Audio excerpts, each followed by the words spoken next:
Yeah, without a doubt, the Speakout Challenge brought a new dimension to the school. It really infused the children to get speaking publicly. We were inundated with applications. We had 50 students went through a 2-day training course this year, and they thoroughly enjoyed it. On the back of that, we had several assemblies, all year groups promoting speaking in and the it is school. a fantastic way of students learning how to make a public speech. And there's no more important skill than being able to stand up in front of people, however scared they may be, and deliver something with passion. And they do it without notes. Some of the most shy and reserved students manage, by the end of the workshops, to perform as if they were a natural on a stage in front of their peers. Really, really quiet students came out of themselves and really enjoyed it, and I think it's the best opportunity, especially to develop their speaking and listening skills as well as their social skills. We had CD borderline kids, and on the second day we had G&T pupils. Both days were incredibly successful. There was massive amounts of positive feedback from both pupils and teachers. A lot of the teachers opted to sit in because they found it a valuable resource for activities they could then transfer into their teaching of speaking and listening. This year we were very fortunate to have 2 sessions, so not only did I have my gifted and talented speakers, I had those that showed potential but were never allowed to show any kind of, or give any kind of input into that side of school's life.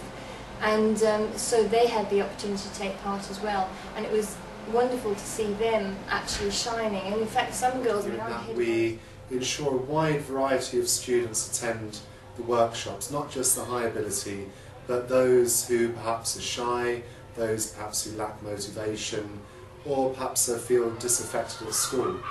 What those students have in common by the end of the session is that they come out infused, motivated, enthralled, what some of them describe in their own words as one of the most enjoyable days at school. We are actually using our second session with the Speakout Challenge with a particular focus on a group of disaffected students, because we regard the inability to speak in public as one of the key barriers to learning, communicating, and more importantly, building relationships both with their peers and with teachers.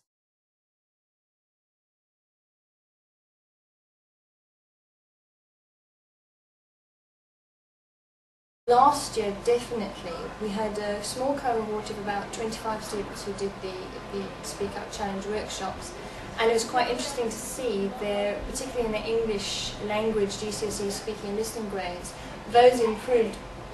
I could say most of them improved by at least a grade. So it's a great tool for them because, as you know, I'm also an English teacher, so for their GCSE speaking and listening assessments, they are most likely to achieve that A and A star grades which they are willing to achieve. And then we can actually use this for their speaking and listening assessment, saving us a ton. This stage was so positive. They really enjoyed the day, they thought it was really useful, and it actually improved and bumped up some of their speaking. In Stage 4 we also managed to get some speaking and listening marks from it, so that a lot of the pupils came away with an extended individual contribution mark to go towards their AQA speaking and listening.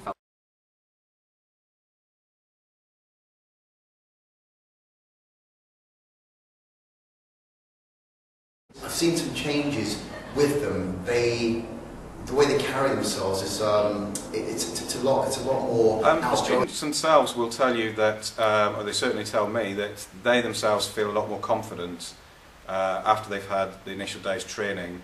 Sometimes we have students who are very quiet, very shy. By the end of the day, they've come out of the shell, and you know they really are grateful for that opportunity. Also probably worth mentioning that quite a few parents have contacted me, very grateful for the opportunity, something that they appreciate, they realise the value of it in terms of not just the education but also after education going into the world of work. That's the skills they learn with this are invaluable. But not only sort of school-wise, also it's very useful in real life. As we all know, sometimes we're put in a situation where we actually have to persuade the people around us to do something. So the skills that they have actually learned will definitely benefit in the long run once they leave school, at college, university, or out in the real life. A range of areas. If they're trying to get a job, they may have to make a presentation.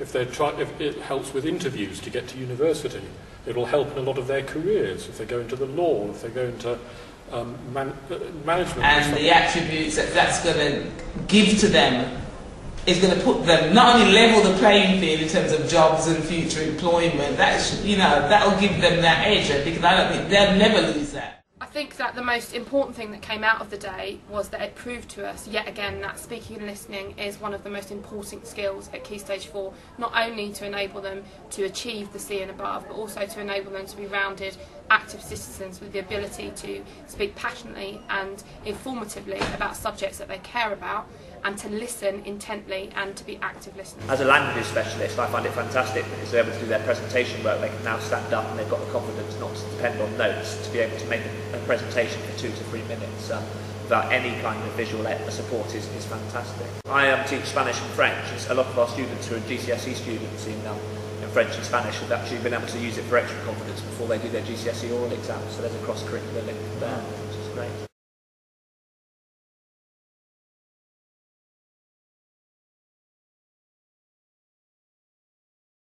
Esteem, confidence, and for the other students to hear, but actually, yeah, we could do this from a standpoint of like being nervous and being in a nice cozy classroom environment, to talking to, you know, 240 students at a time, to talking to a whole bunch of strangers and students from other schools.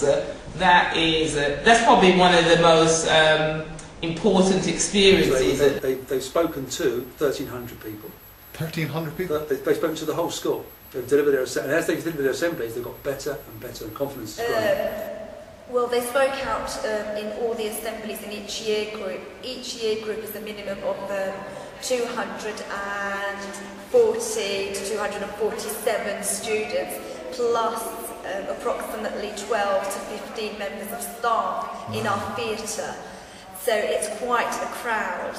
And they had to do this 5 times from year 7 to year 11. I think it's an absolutely fantastic project. Ashmore School has been involved with Speakout Challenge for the past 3 years, and every student who's taken part has always given feedback that they just said it's just so fantastic, and as a school we really value the opportunity to have the project here.